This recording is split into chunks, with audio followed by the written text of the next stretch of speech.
PSBB, lockdown, di rumah aja. Apalagi tuh istilahnya ya, yang akhirnya membuat kita akhirnya harus beraktivitas di rumah aja. Sedih gak sih gak bisa kemana-mana? Sedih banget kan? Aduh, boro-boro bisa jalan-jalan. Apalagi bertamasya, berkeliling-keliling kota, melihat dengan asik pemandangan yang ada. Canda pemandangan. Ya mau apa dikata ya, kita cuma bisa sekarang beraktivitas di rumah aja. Tapi nggak perlu sedih lah buat teman-teman atau buat gengs yang ada di sana. Sekarang Vici mau ngajak kalian buat jalan-jalan virtual. Yuk ikut jalan-jalan virtual barengan sama Vici.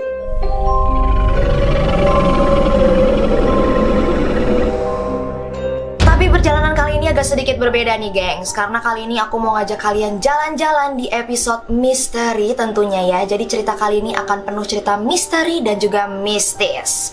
Nah pastinya semua sudah Vici rangkum dalam segmen Zona Misteri Bingits. Jangan lupa subscribe.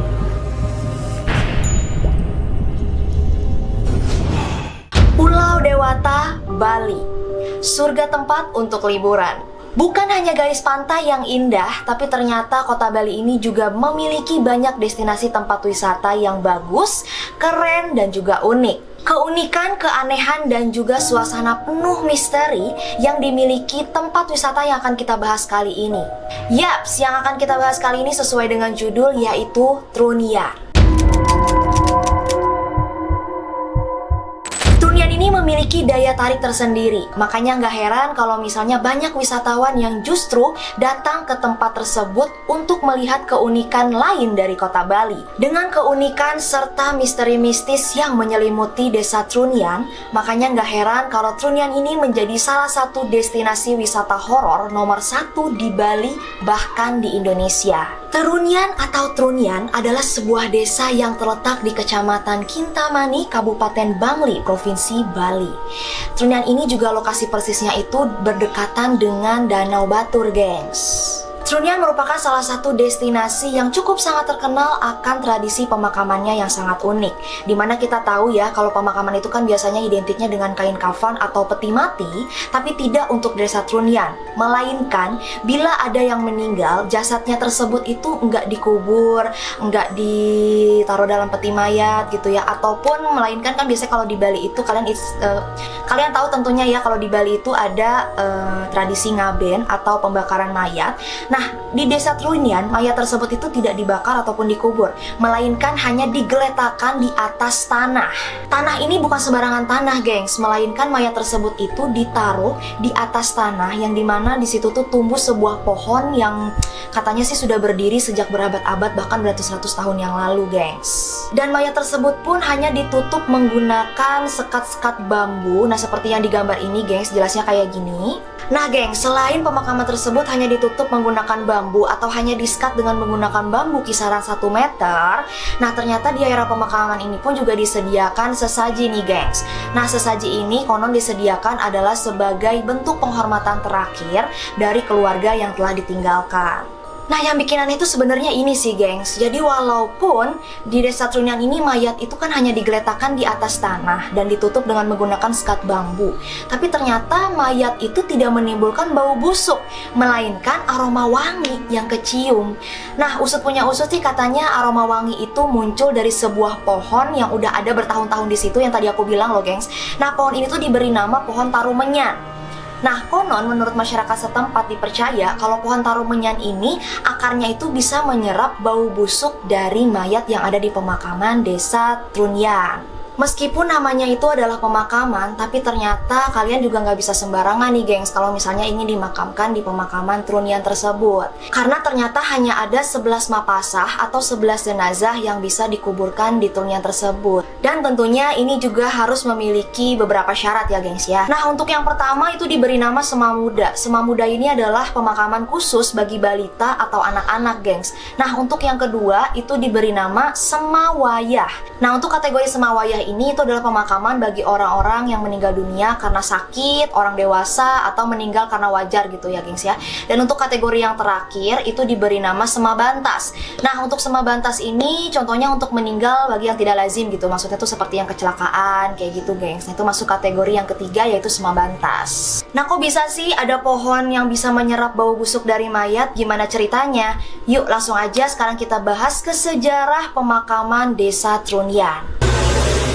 Diceritakan sejarah awal Desa Trunyan ini bermula ketika itu ada seorang Raja Solo yang bertahta dari Keraton Surakarta, gengs.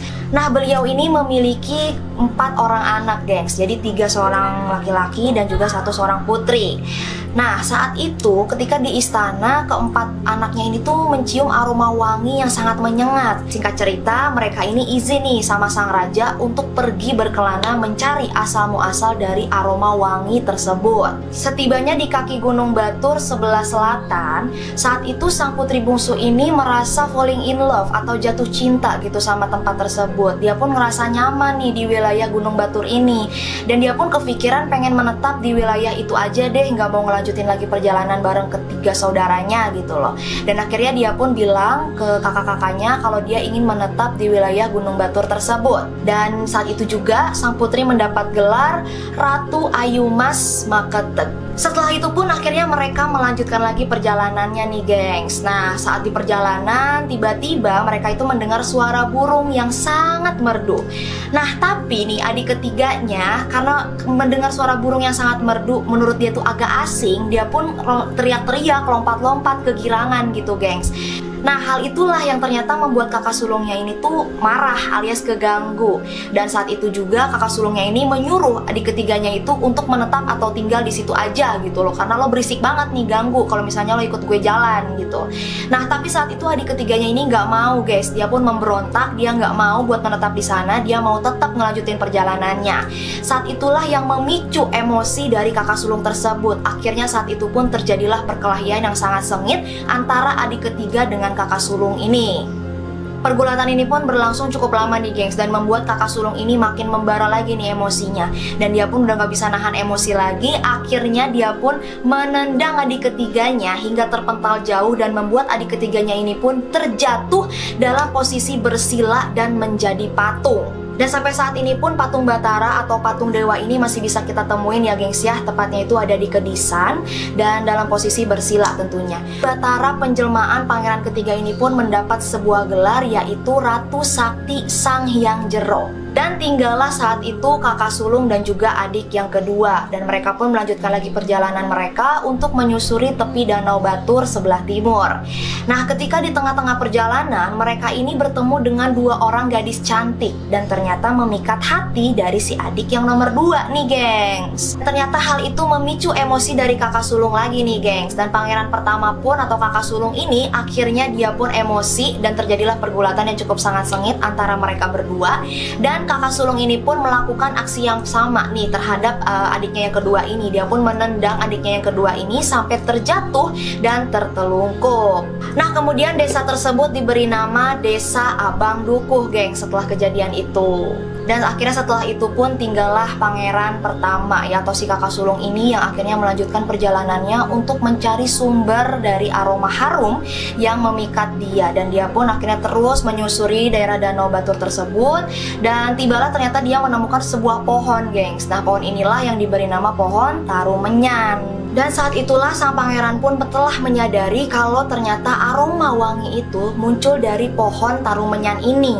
Dan akhirnya dia pun coba mendekat ke arah pohon tersebut. Tapi betapa terkejutnya dia ketika dia hendak mendekati pohon tersebut, dia melihat ada seorang gadis cantik yang sedang duduk di pohon itu gengs. Nah konon katanya gadis ini itu adalah sosok penunggu pohon Tarumenyan nih gengs.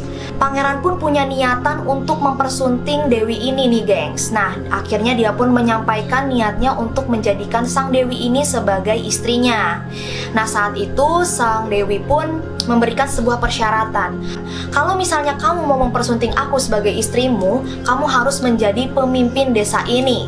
Dan saat itu dengan cepat pangeran pun bilang, ya aku sanggup, aku akan menyanggupi apa persyaratan yang kamu berikan. Singkat cerita, mereka pun akhirnya menikah dan pangeran pun mendapatkan gelar Ratu Sakti Pancering Jagat. Sedangkan istrinya ini mendapat gelar Ratu Ayu Pingit dalam dasar. Ratu Sakti Pancering Jagat atau pangeran ini pun akhirnya menjadi seorang dewa tertinggi di Trunyan nih gengs. Dan kalau misalnya istrinya ini menjadi Dewi Danau Batur, dan konon katanya sosok tersebut inilah yang menjadi penunggu Danau Batur gengs sampai saat ini. Nah saat itu sang pangeran yang sudah menjadi raja di desa Trunyan ini pun akhirnya dia mulai rasa kepikiran nih sama pohon tarumenyan. Nah berhubung dia itu gak mau terjadi percekcokan atau pertikaian, akhirnya dia pun memberikan titah kepada rakyatnya untuk melindungi pohon tarumenyan.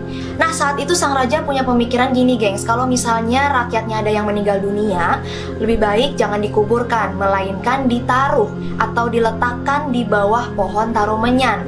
Fungsinya untuk apa? Fungsinya adalah untuk mengurangi aroma wangi dari pohon tersebut. Dan hal itu pun akhirnya dicoba dan ternyata berhasil gengs.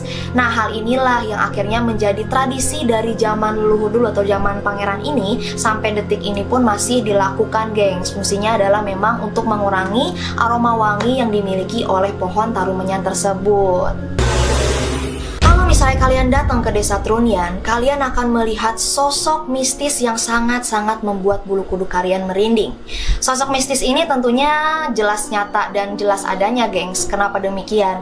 Karena tadi saya sudah Vici bilang, kalau misalnya di Trunyan itu mayat hanya digeletakkan di atas tanah, jadi tidak dikubur ya gengs ya.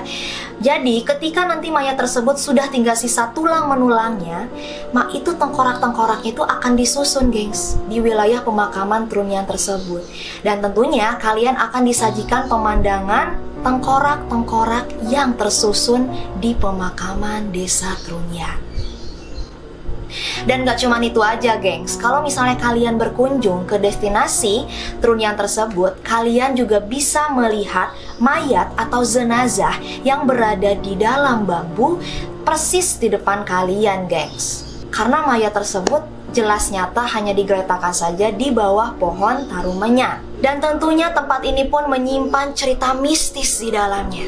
Langsung aja kita masuk ke segmen Cerimis, cerita mistis.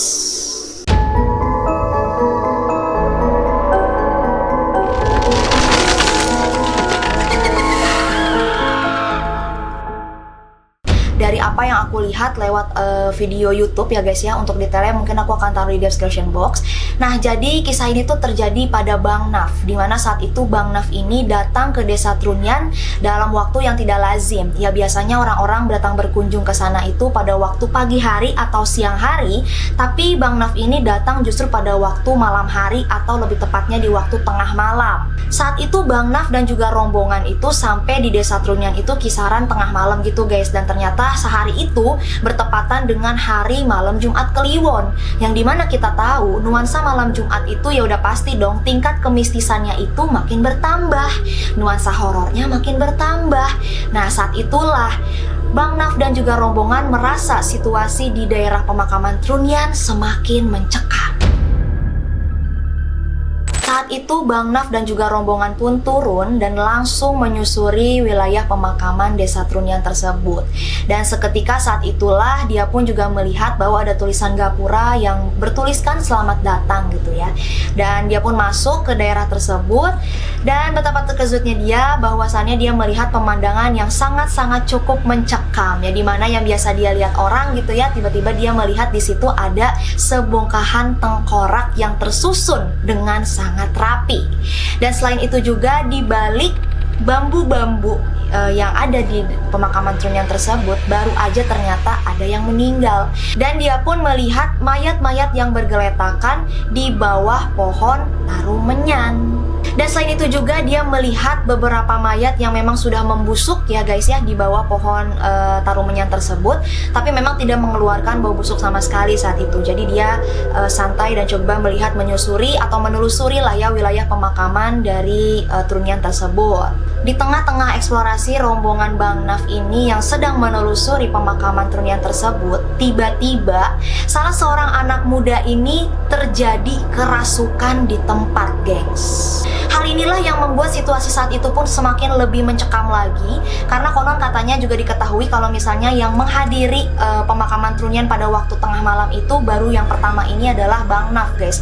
Diduga saat itu, gengs, yang masuk ke dalam tubuh anak muda itu adalah sosok mbah-mbah yang katanya merasa terusik dan juga terganggu karena penelusuran yang dilakukan oleh rombongan dari Bang Naf ini. Dan gak tahu pasti sih, gengs, kalau misalnya sosok tersebut itu adalah arwah penunggu dari desa Trunian, atau mungkin arwah yang baru saja meninggal dan dikubur atau dimakamkan di desa Trunian tersebut.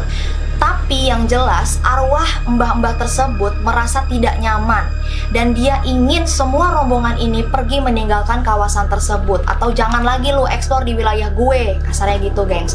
Jadi pergilah gitu. Kalau misalnya kalian mau, sukma atau raga dari anak muda tersebut dikembalikan. Jadi kalau misalnya kalian belum pergi, sukma anak ini akan ditahan oleh si mbah ini. Berbarengan dengan hal itu, suasana semakin lebih mencekam lagi dan bahkan udah nggak terkendali, gengs. Ada yang mencium aroma busuk, padahal jelas-jelas di sana itu aroma-aroma busuk dari mayat itu nggak akan muncul.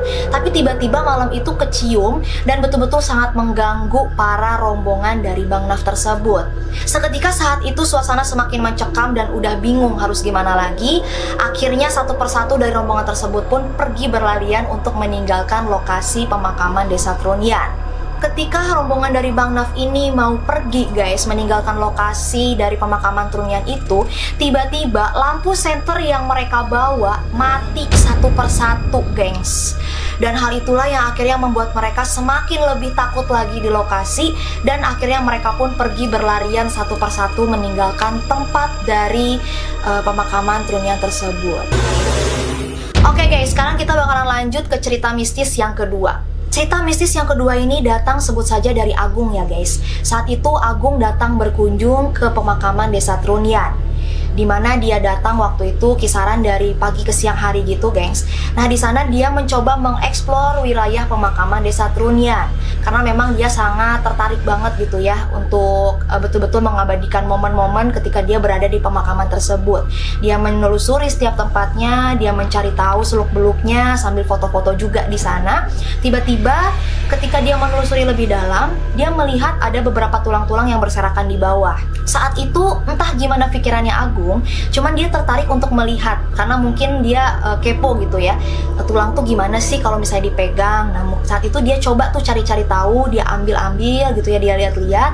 Walaupun dia nggak tahu sebetulnya tulang menulang itu juga milik siapa, karena kan tentunya udah nggak diketahui ya gengs ya identitasnya.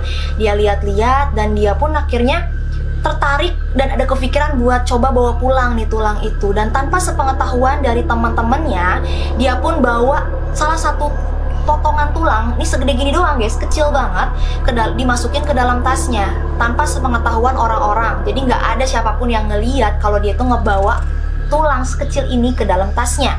Dia bawa tuh secara diam-diam. Singkat cerita, akhirnya Agung pun bawalah pulang gitu. Dia pulanglah ke rumah.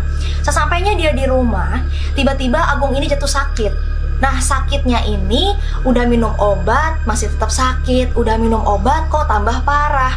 Berhari-hari Agung sakitnya malah tambah parah saat itu. Nah tiba-tiba Agung tertidur tuh. Ketika saat itu Agung tertidur, dia itu melihat dalam mimpinya bahwa dia didatangi sesosok mbah-mbah bersamaan dengan dua orang yang memiliki postur badan yang sangat tinggi dan sangat menyeramkan. Dan mukanya itu bener-bener serem banget katanya. Dan di situ mbah itu tuh teriak, katanya kamu harus mengembalikan apa yang bukan hak kamu. Saat itu pun Agung langsung terkejut dan dia pun terbangun dari tidurnya. Dia langsung ngos-ngosan, takut pastinya ya gengs ya. Takut, dia benar-benar kaget gitu. Apa jangan-jangan tulang itu tuh milik si Mbah yang datang ke mimpinya itu, yang teriak itu gitu kan. Dan akhirnya dia pun sadar mungkin ini adalah sebuah kesalahan karena dia telah membawa sebuah barang yang bukan haknya dia. Karena itu kan ya tulang manusia ya guys ya. Gimana pun itu kan nggak boleh lah gitu dibawa-bawa sembarangan. Dan akhirnya setelah dimimpiin itu, Agung pun langsung minta orang tuanya buat temenin dia ngebalikin apa yang udah dia bawa tadi. Jadi tulang itu pun dikembalikan ke tempatnya, yaitu di desa Trunyan. Dan setelah itu pun berangsur-angsur kesehatan Agung pun mulai membaik. Dan yang pasti gini ya guys, kalau misalnya kalian berkunjung ke tempat apapun, jangan sembarangan ambil, jangan sembarangan ngomong, jangan sembarangan ngoceh, bercanda atau apalah gitu. Karena mau gimana pun mereka pasti berada di sekitar kita. Itu dia tadi zona misteri kita kali ini gengs. Dari cerita mistis yang sudah terjadi, yang bisa aku simpulkan dan aku sampaikan ke kalian adalah jangan pernah coba-coba uji nyali, jangan pernah coba-coba nantang-nantang, jangan pernah coba-coba ngambil yang bukan haknya, apalagi di tempat orang. Mau gimana pun kita datang ke tempat punya orang lain guys, wilayah orang lain, tanah orang lain. Jadi harus tahu adat gitu ya gengs ya. Intinya guys, kepercayaan itu kembali kepada diri kalian masing-masing. Kisah dari desa Trunyan ini memang sudah ada sejak zaman dahulu kala, dan saat ini pun masih terus dilestarikan karena ini adalah sebagai bentuk kepercayaan masyarakat setempat ya guys ya. Dan kalau misalnya kalian mau berkunjung ke destinasi desa Trunyan tersebut juga bisa banget. Nanti aku akan tulis lebih lengkapnya lagi di description box ya guys ya. Karena memang desa Trunyan ini juga sudah dijadikan salah satu destinasi tempat wisata di kota Bali ya guys ya. Jadi bisa untuk kalian yang ingin berkunjung ke sana. Oke gengs, kita ketemu lagi di zona misteri berikutnya.